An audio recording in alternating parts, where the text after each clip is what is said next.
If I could go back, the one thing I would tell my younger self is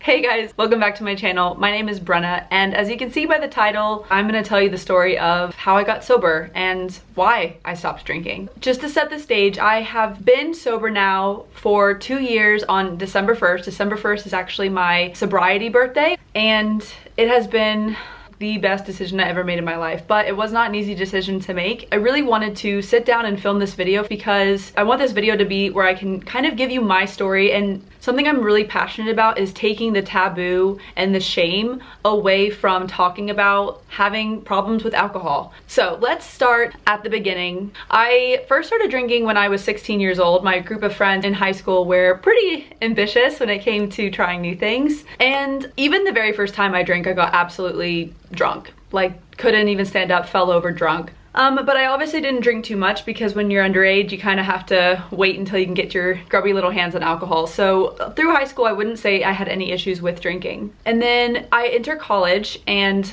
I definitely drank socially my freshman and sophomore year because that's what you did in college. I lived in a dorm and I drank a lot, but at this point, everyone was drinking a lot. So I didn't really see my drinking as being anything but, you know, being a college student. Where I first started really experiencing problems was when I turned 21, honestly, because at this point I could buy my own alcohol and I could go to bars. So looking back on my years in college, I wouldn't have said I really was aware of my drinking being bad. Like I said, a lot of my friends drank, so there was just that comparison aspect where I looked around and everyone was kind of doing what I was doing, and so I didn't have that like internal voice going off at this point until I would say probably my senior year of college. So for those of you watching, everyone has a different spectrum of like what is considered unhealthy for them to drink, and I'll tell you how I would drink.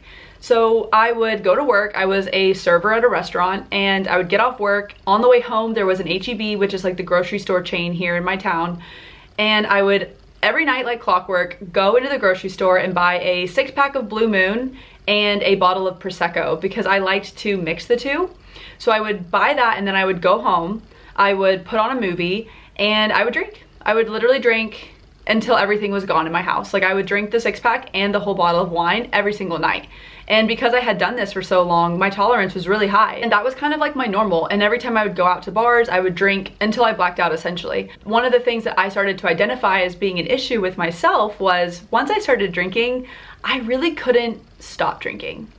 I could go days without drinking and be fine, but as soon as I had one drink, the management of the rest of my drinking after that was completely out of my hands. I had no control. I started to realize that I was becoming more of a isolated drinker, meaning that I wouldn't drink socially, I would drink alone. I would actually turn down hanging out with my friends because it was more fun for me to get drunk by myself than it was to get drunk going out with my friends.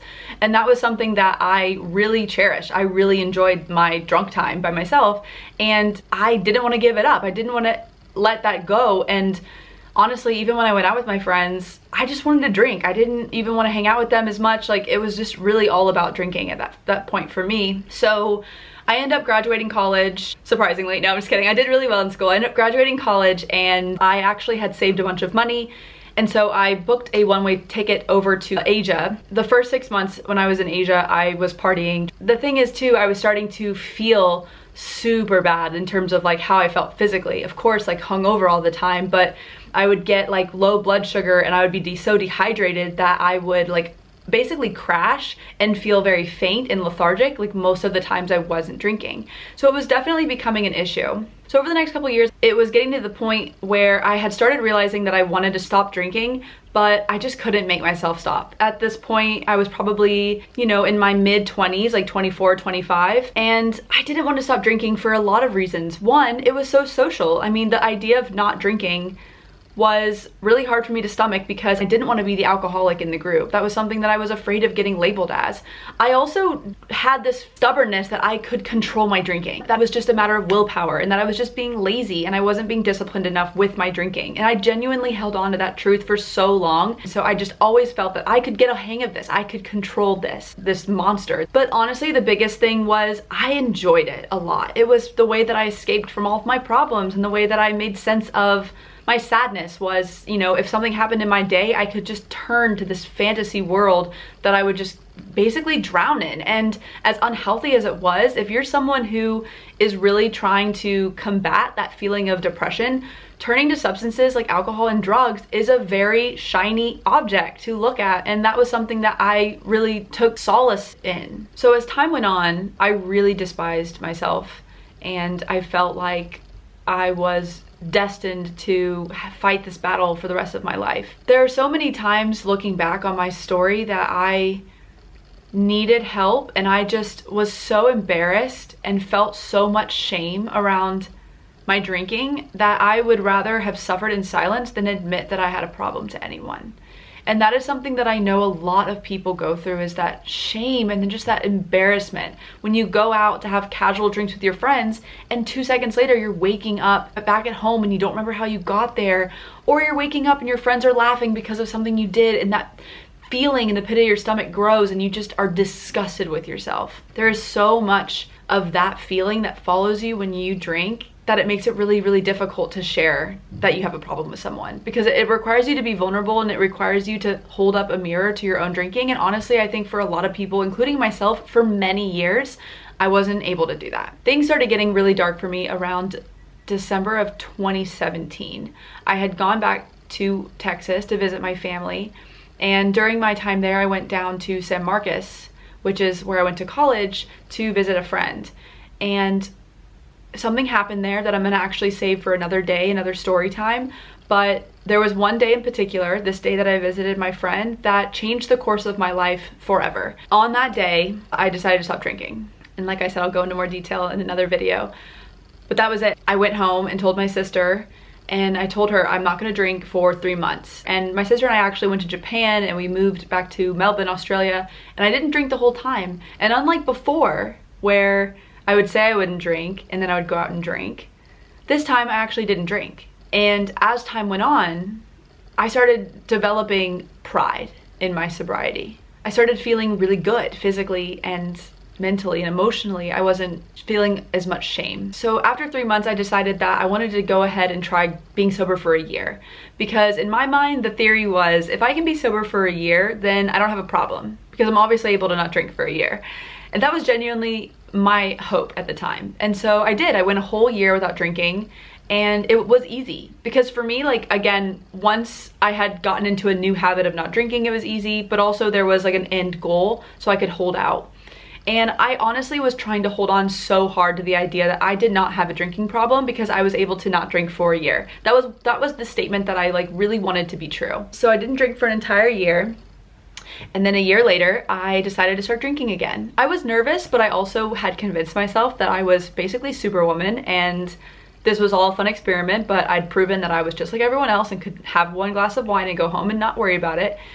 And boy, was I wrong. I started drinking again, and as the weeks went on, my drinking actually got worse and my hangovers got worse. I also blacked out after 2 drinks. At this point, my drinking is out of control, and I knew it. Really struggling with accepting that. One of the things that contributed to me being able to stop drinking, this idea that I knew to be true, and this is what it was. When I went home, I went to go reconnect with friends I had made in college. And while I was there, I actually went into all the old bars that I used to drink at when I was in school.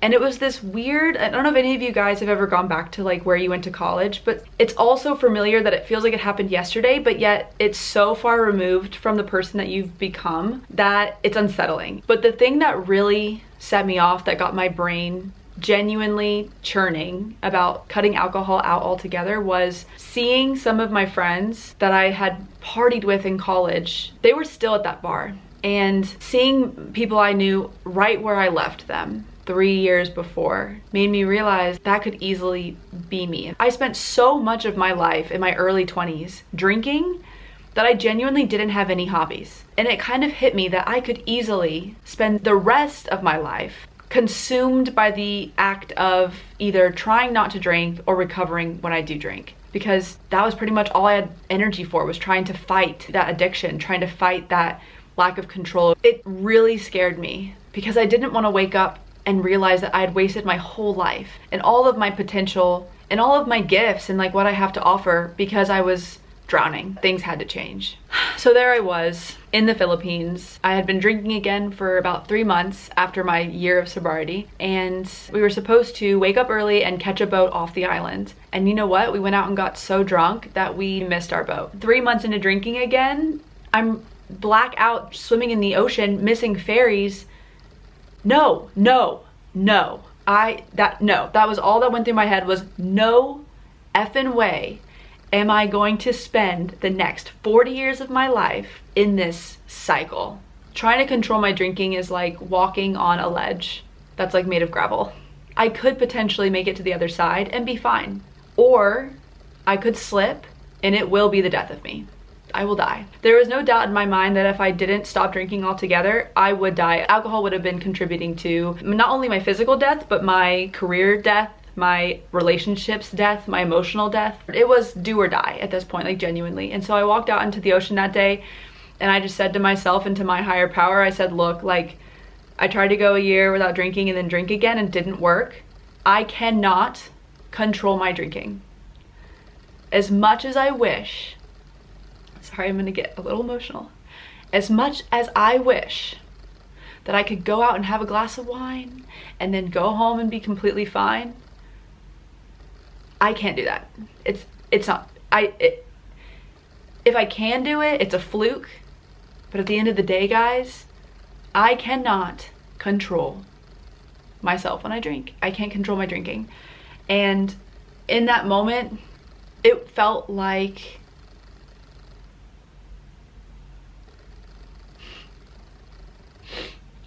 a relief, because if you are someone like me who spends years trying to fight a truth that you're not ready to face, there's this moment of serenity when you finally accept it. I walked out into the water that day ready to accept that I couldn't drink again. As long as I didn't drink, I would be able to live my life. I would be able to feel proud of myself and be happy. But it was an all or nothing decision. I cannot guarantee that if I took one sip of alcohol, that it would not all fall out from underneath my feet. And so I promised myself on that day that my life was too special and too short to fight this fight anymore. That was the day that I stopped drinking, and I have been sober ever since. Now, there's a lot more to be said of the story about life after being sober, because I'm going to be completely honest with you guys. The pain and the suffering does not go away once you are sober until you start working the steps and getting yourself into AA meetings and getting a sponsor. And that is a whole nother video, because I didn't want to do that after I was sober. And I spent another year avoiding basically calling myself an alcoholic, which, if I'm completely honest, I still don't really call myself an alcoholic because my problems are with codependency, but that's again another video. But I am definitely have alcohol abuse issues. If alcoholic is the term, then that's what I am. But I also think that labeling people alcoholics is very dangerous, because I think it stops people who genuinely need help from reaching out and getting help, like me. I was so afraid of being called an alcoholic that I denied my alcoholism for years. If anyone watches this video, the one thing that I just really want you to take away from this is that it is okay if you can't control your drinking. You are not the only one. There are people out there, and you don't have to do it by yourself. Please do not try and stop by yourself. It is possible, because I was able to do it, but it is not fun. And it is so much more draining emotionally and time-wise than just reaching out and going to get help. But please just know that what is happening to you, it is not your fault. It's not your fault, but it is your responsibility to ask for help when you need help. If I could go back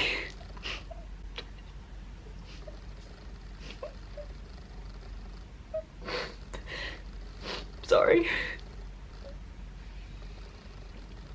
I'm feeling very vulnerable talking about this. If I could go back, the one thing I would tell my younger self is talk about it with someone, because you don't have to do it by yourself, and there's nothing wrong with you. There are so many people that I know you know, since being sober, there are so many people that I meet that pull me aside and tell me in confidence, hey, I think I have a problem with drinking, or hey, I don't know what to do about my drinking. And it breaks my heart because we as a society have made it so hard for people to own those parts of themselves in order to get help without labeling them and making them feel like they for some reason just chose to be irresponsible with how they drink, and it just is not the case. And I just really want people to feel like they can speak their truth and not be judged. Ugh. I've literally talked about this so much over the last 2 years, I don't know why I'm crying. I will be releasing videos over the next couple weeks going into a lot more detail about the day I was talking about and about what life has been like since then, and just, you know, if you guys have any questions, please let me know in the comments. I'm happy to talk about it. I'll answer anything as long as we just keep it a very open and loving space. If anyone wants to reach out in private, I will keep all of your information confidential. I just really want people to feel like they have a friendly face to turn to if they have any questions. But anyways, that is it for this video. Thank you guys so much for watching. See you in the next video. Bye.